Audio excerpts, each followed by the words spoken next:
Hey, folks, good morning and welcome to another episode of Steelers Morning Rush. I'm Alan Saunders. It's Friday, May 16th, coming to you from, we'll call this Studio B here, as not my usual backdrop, but some of you have said I look like I'm on the floor when I'm here. Let me know what you think. Anyway, sorry I'm late today, but got some news, so I think it's worth it. The Pittsburgh Steelers have checked in with the New Orleans Saints about the possibility of trading for wide receiver Chris Olave, their former first-round pick out of Ohio State. Now, I don't get the sense that this is a trade that is imminent. I actually don't even get the sense that this is a trade is likely. I think it's just more about the Steelers just doing their due diligence. They have already also contacted the Green Bay Packers about the possibility of trading for someone like Romeo Doubs or Dontavian Wicks. And I think this is just more of the same in terms of seeing who might be available, who's out there, and what the market is like for those players that are remaining. The Steelers obviously have a seriously acute need at outside wide receiver after trading George Pickens to the Dallas Cowboys. Right now, it's just DK Metcalf, Robert Woods, maybe Ben Skoranek, not exactly Rock Taylor. I mean, if you have undrafted free agents in the conversation, it's probably not a good thing, even though I do like Rock Taylor. I think he's an interesting prospect.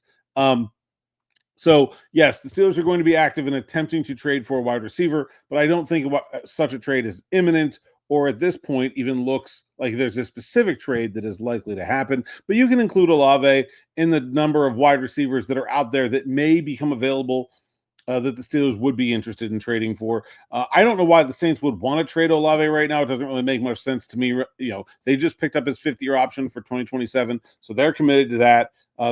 Despite the fact that he had 2 concussions last season, missed a bunch of games, and wasn't as productive as he had been in his first 2 seasons. But trading him now would be a significant trade low on Olave, who they invested a lot in, number 11 overall pick in 2022, and still very young, just 24 years old.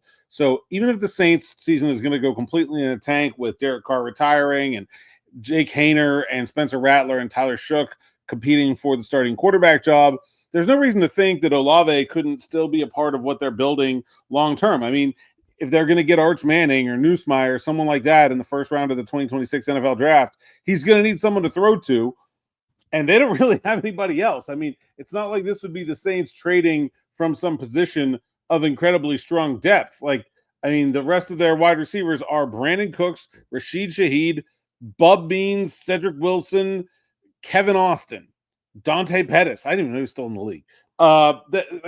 This is not a group that they can really like. It's not a player they can really afford to go without. I mean, yeah, even if they're okay with being bad this year, none of those guys are a long-term option at wide receiver.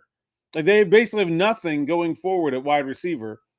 Why would they trade the one piece they have when it seems pretty clear they're looking at making a big move at quarterback in 2026?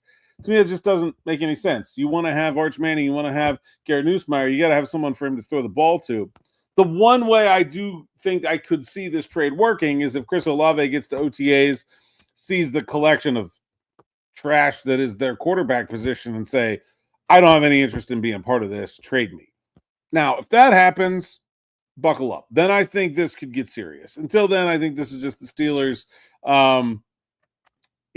checking around to see who might be available, what the prices are, and that kind of thing. I think Olave is a fairly unrealistic trade option for the Steelers. I think the Packers are a far more realistic trade partner, although I also don't get the sense they are interested in doing anything right now. This definitely feels like it could be a situation where the Steelers are going to be forced to wait a while to make a move. I don't see a May or June trade as being like obvious at this point. I'm not saying things can happen fast when things change, but as things stand right now, I don't see where that trade is going to materialize for a starting caliber wide receiver too. Certainly there are other moves they can make, like sign an Amari Cooper or a DJ Chark or someone like that, but that's more propping things up in terms of as opposed to like actually solving the problem long term, which I mean, trading for Chris Olave absolutely would do. I mean, this would be a great move for the Steelers. I guess we shouldn't undersell that. I mean, the idea of pairing Chris Olave with DK Metcalf, very, very attractive. And I think would be worth spending a good bit in draft capital, even with his concussion history, which is scary. 4 concussions over 3 years, 2 last year, was shut down completely after the second one. That's a big deal, but man, what a talented player, and would be a really good fit with DK Metcalf. So the the desire is obvious. The need is acute. The player is a really good and a really good fit. Also, just another Buckeye who the Steelers love to have around. I'm sure they did a lot of due diligence on Olave, even though they were not picking anywhere near 11 in 2022. I'm sure they checked in like they always do on those Bucks, because that's a place they're very, very comfortable doing business with.